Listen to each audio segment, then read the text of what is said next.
എല്ലാവർക്കും നമസ്കാരം. 7th സ്റ്റാൻഡേർഡിലെ social സയൻസിൻ്റെ ഒരു മോഡൽ ക്വസ്റ്റ്യനാണ് നമ്മൾ ഇന്നിവിടെ വർക്ക് ചെയ്യാൻ പോകുന്നത്. ഇതിൽ മൊത്തം 10 ആക്ടിവിറ്റീസാണ് തന്നിട്ടുള്ളത്. അതിൽ 8 എണ്ണത്തിനാണ് ആൻസർ എഴുതേണ്ടത്. ഒരു ആക്ടിവിറ്റിക്ക് 5 മാർക്ക് വീതമാണ് വരുന്നത്. ഒരു കാര്യം നിങ്ങളോട് ആദ്യമേ തന്നെ പറയുകയാണ്, ഈ ക്വസ്റ്റ്യൻ പേപ്പർ നമ്മൾ വർക്ക് ചെയ്യുമ്പോൾ ക്വസ്റ്റ്യൻ വായിച്ച് ആൻസർ പറഞ്ഞു തരുന്നത് മാത്രമേ ഉള്ളൂ, അത് എക്സ്പ്ലെയിൻ ചെയ്യുന്നില്ല. കാരണം ഈ പാഠഭാഗങ്ങളെല്ലാം ഈ യൂട്യൂബ് ചാനലിൽ കൂടെ തന്നെ നമ്മൾ വീഡിയോ ആയിട്ട് ചെയ്തിട്ടുണ്ട്. അത് കണ്ടിട്ടില്ലാത്തവർക്ക് അല്ലെങ്കിൽ പാഠത്തിനെ പറ്റിയൊക്കെ സംശയങ്ങളുള്ളവർക്ക് ആ വീഡിയോകൾ വീണ്ടും കാണാവുന്നതാണ്. അതുകൊണ്ട് നമ്മളിത് പറഞ്ഞു തരിക മാത്രമേ ഉള്ളൂ, എക്സ്പ്ലെയിൻ ചെയ്യുന്നില്ല എന്ന് ഒരിക്കൽ കൂടി ഓർമ്മിപ്പിക്കുന്നു. അപ്പോൾ നമുക്ക് നേരെ ക്വസ്റ്റ്യനിലേക്ക് കടക്കാം. ആക്ടിവിറ്റി 1ൻ്റെ A question: prepare a note by comparing the religious policies of Akbar and Krishnadevaraya. അക്ബറിൻ്റെയും കൃഷ്ണദേവരായരുടെയും റിലീജിയസ് പോളിസീസ് കമ്പയർ ചെയ്യാനാണ് പറഞ്ഞിരിക്കുന്നത്. അപ്പോൾ ആൻസർ നോക്കാം. All religious were treated equally by Akbar and Krishnadevaraya. The people of different religions were allowed to follow their beliefs freely. Both rulers have religious tolerance. During their period, people got equal justice and equal consideration. Respect for diversity. അപ്പോൾ ഇത്രയുമാണ് A question. അതിൻ്റെ B question: compare and list mansabdari and Amaranayaka practice. Mansabdari സിസ്റ്റവും Amaranayaka പ്രാക്ടീസും compare ചെയ്യാനാണ് പറഞ്ഞിരിക്കുന്നത്. അപ്പോൾ നമുക്ക് മൻസബ്ദാരി എന്താണ് എന്ന് നോക്കാം. During the Mughal period a strong army was needed to expand the kingdom as well as to maintain the expanded kingdom. രണ്ടാമത്തെ point: Mansabdari was the military system implemented by Akbar for this purpose. മൂന്നാമത്തെ point: according to this system each officer had a regiment under him. അടുത്ത point: the title mansab refers to the number of cavalry each officers is required to maintain. അടുത്ത point: the rank of the mansab was determined by the number of soldiers to be maintained. അടുത്ത point: the system was implemented as an alternative to maintain army paying directly from the state exchequer. അടുത്ത point: Mansabdars were allowed to land according their ranks.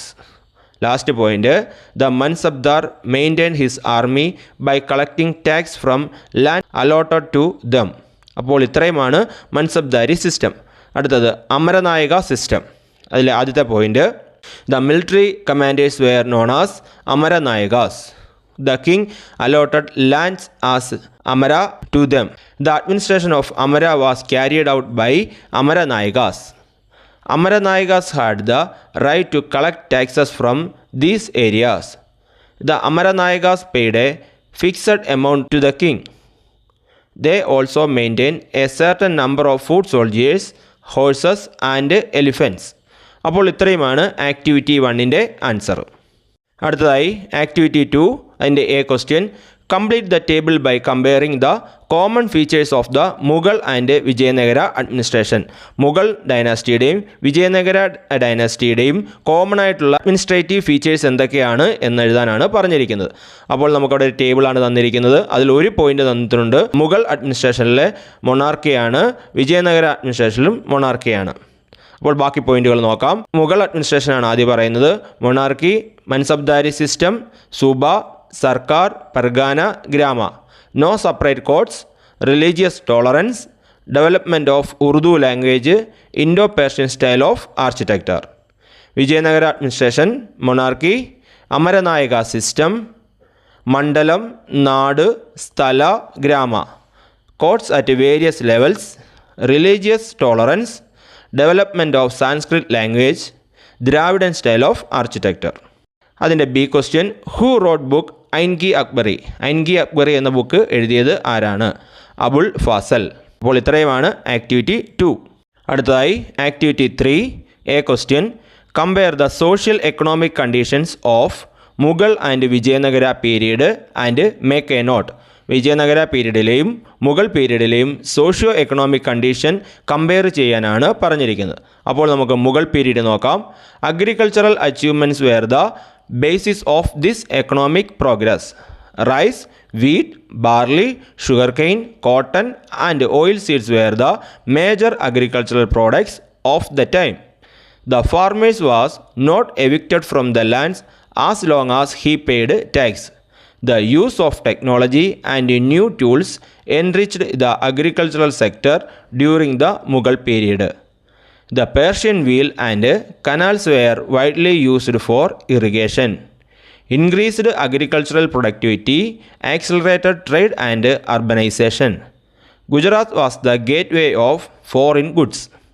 The main export items were textile, muslin, sugar and rice.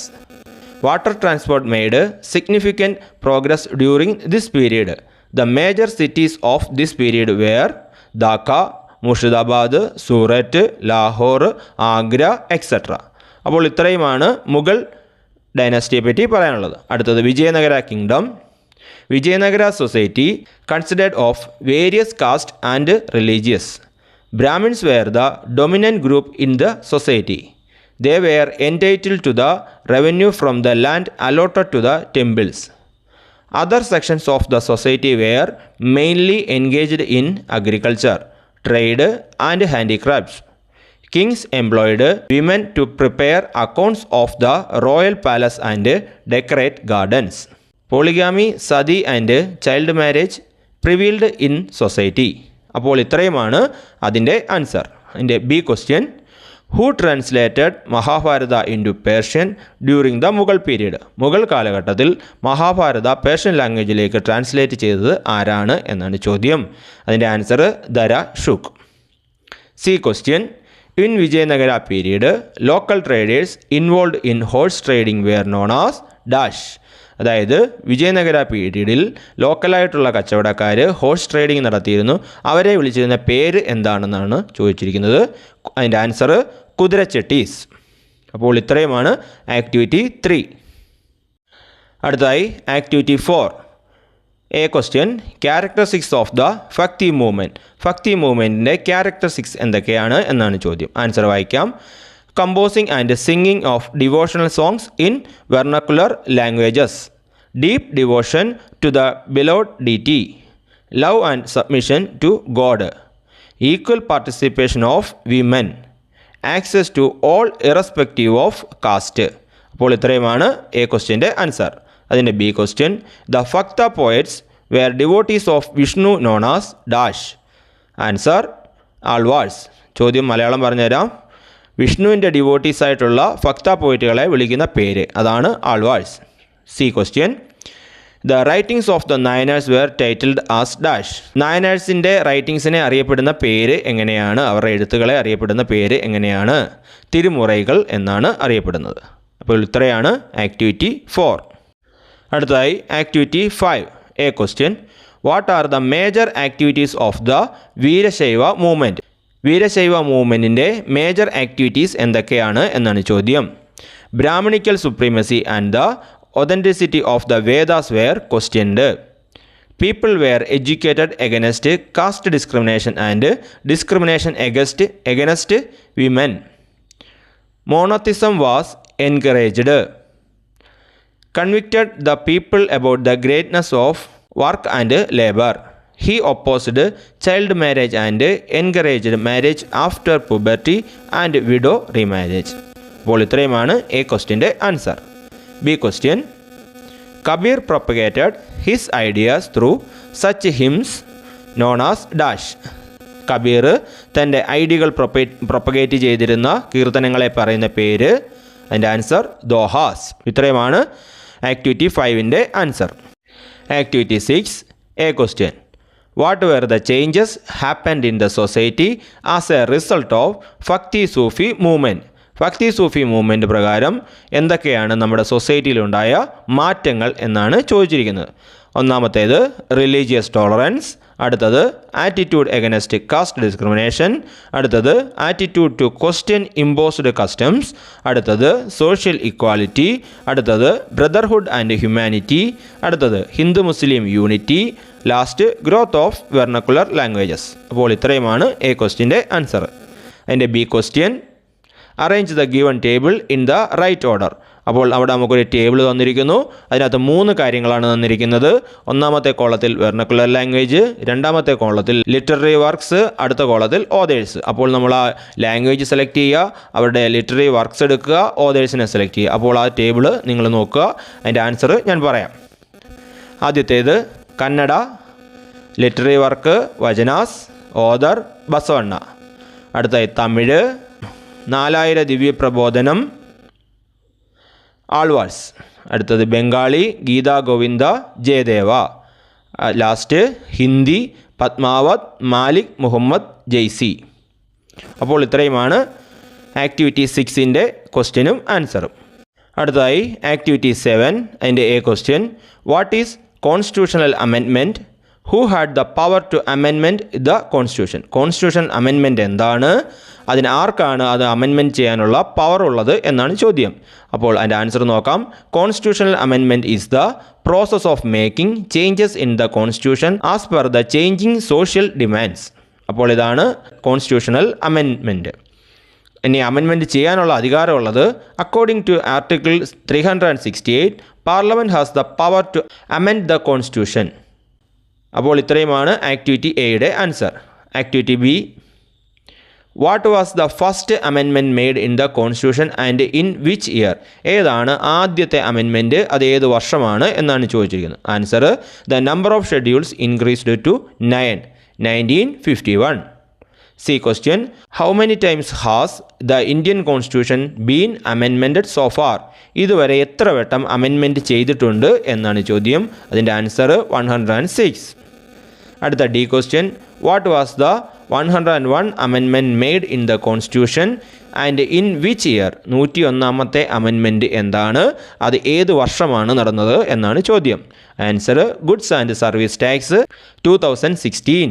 അപ്പോൾ ഇത്രയുമാണ് activity 7. അടുത്തതായി activity 8 അതിൻ്റെ A question.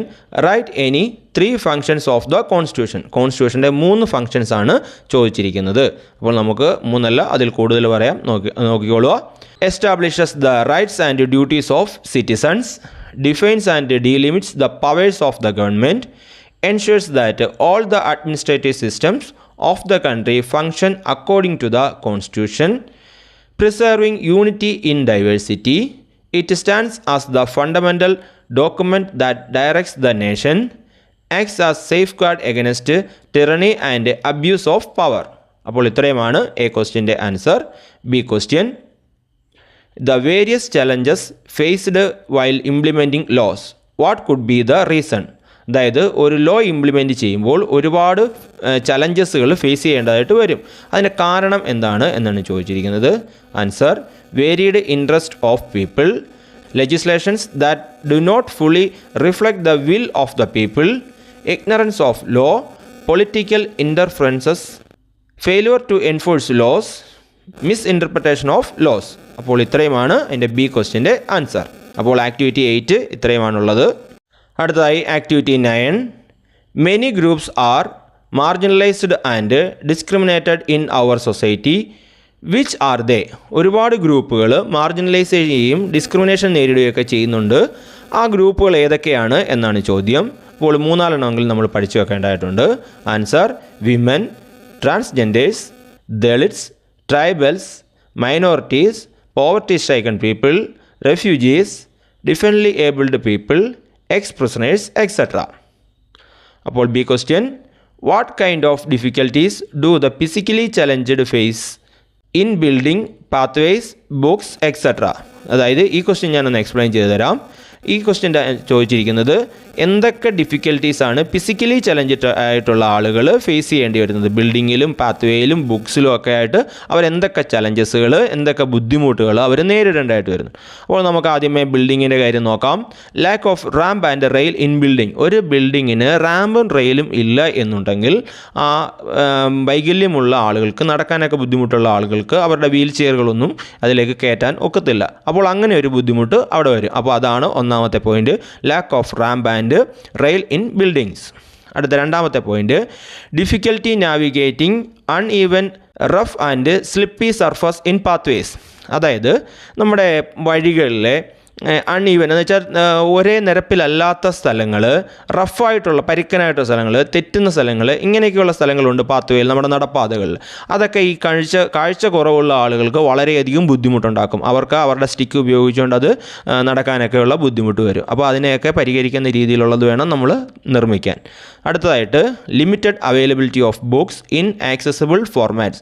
അതായത് ഈ കാഴ്ച പരിമിതി എന്ന് പറഞ്ഞാൽ കണ്ണ് കാണാൻ ബുദ്ധിമുട്ടൊക്കെ ഉള്ള ആളുകൾക്ക് വായിക്കാൻ പറ്റുന്ന രീതിയിലുള്ള ബുക്കുകളുടെ അളവ് കുറവാണ്, അതിൻ്റെ എണ്ണം കുറവാണ്. അതായത് അതിൻ്റെ എക്സാമ്പിളായിട്ട് തന്നിരിക്കുന്നത് Braille, audio books, E books. അതായത് ബ്രെയിലി ലിപിയിലുള്ള, അവർക്ക് തൊട്ട് വായിക്കത്തക്ക രീതിയിലുള്ള ബ്രെയിലി ലിപിയിലുള്ള ബുക്കുകളുടെ എണ്ണം കുറവാണ്.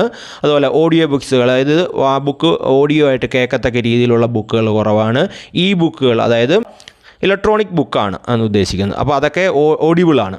അപ്പോൾ അങ്ങനെയുള്ള അവൈലബിലിറ്റി, അങ്ങനെയുള്ള സാധനങ്ങളുടെ, അങ്ങനെയുള്ള ബുക്കുകളുടെ അവൈലബിലിറ്റി കുറവാണ്. അപ്പോൾ ഇതൊക്കെയാണ് ഫിസിക്കലി ചലഞ്ചിലായിട്ടുള്ള ആളുകൾ നേരിടുന്ന ബുദ്ധിമുട്ട്. ഇത് നമ്മൾ മുമ്പുള്ള ക്ലാസ് ഇത് പറഞ്ഞിട്ടില്ലായിരുന്നു, അതുകൊണ്ടാണ് ഇത് എക്സ്പ്ലെയിൻ ചെയ്ത് തന്നത്. അപ്പോൾ ഇത്രയുമാണ് ആക്ടിവിറ്റി 9.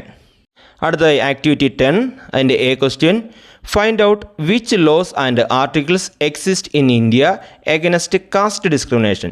ജാതിക്കെതിരായിട്ട് ഏതൊക്കെ നിയമങ്ങളും ഏതൊക്കെ ആർട്ടിക്കിളുകളുമാണ് നിലനിൽക്കുന്നത്, ഇവിടെ ഇന്ത്യയിൽ നിലനിൽക്കുന്നത് എന്നാണ് ചോദ്യം. അപ്പോൾ അതിൻ്റെ answer article 14 and 15 of the constitution, article 16 and 17 of the constitution. അടുത്തത് the protection of civil rights act 1989, the equality act 2015. അപ്പോൾ ഇത്രയുമാണ് എ ക്വസ്റ്റ്യൻ്റെ ആൻസർ. എൻ്റെ B question: write the names of the musical instruments related to the tribal life. Tribal ലൈഫുമായിട്ട് ബന്ധപ്പെട്ട്, ആദിവാസി വിഭാഗങ്ങളുമായി ബന്ധപ്പെട്ട്, അവരുടെ ജീവിതവുമായി ബന്ധപ്പെട്ട് ഏതൊക്കെ മ്യൂസിക്കൽ ഇൻസ്ട്രുമെൻറ്റ്സ് ആണ് താഴെ തന്നിരിക്കുന്നത്, അതിൻ്റെ പേരുകൾ എഴുതാനാണ് പറഞ്ഞിരിക്കുന്നത്. അല്ലെ, ഒന്നാമത്തെ പടത്തിൻ്റെ പേര് പെരെ, രണ്ടാമത്തേത് തുടി, മൂന്നാമത്തേത് ദവിൽ. അപ്പോൾ ഇത്രയുമാണ് 10th ആക്ടിവിറ്റിയുടെ ആൻസർ. അപ്പോൾ ഞാൻ ഇത്രയും നേരം പറഞ്ഞ കാര്യങ്ങളൊക്കെ നിങ്ങൾക്ക് മനസ്സിലായി എന്ന് പ്രതീക്ഷിക്കുന്നു. അപ്പോൾ ഈ കാര്യങ്ങൾ കൂടെ പരീക്ഷയ്ക്ക് പഠിച്ചുകൊണ്ട് പോയിക്കൊള്ളുക. പരീക്ഷകൾക്ക് ചോദിക്കാൻ സാധ്യതയുള്ള ചോദ്യങ്ങളാണ് നമ്മൾ ഇപ്പോൾ തന്നത്, മോഡൽ ക്വസ്റ്റ്യനായിട്ട് തന്നത്. എല്ലാവർക്കും ഉയർന്ന ഗ്രേഡ് കിട്ടട്ടെ എന്ന് ആശംസിക്കുന്നു. എല്ലാവർക്കും നന്ദി, നമസ്കാരം.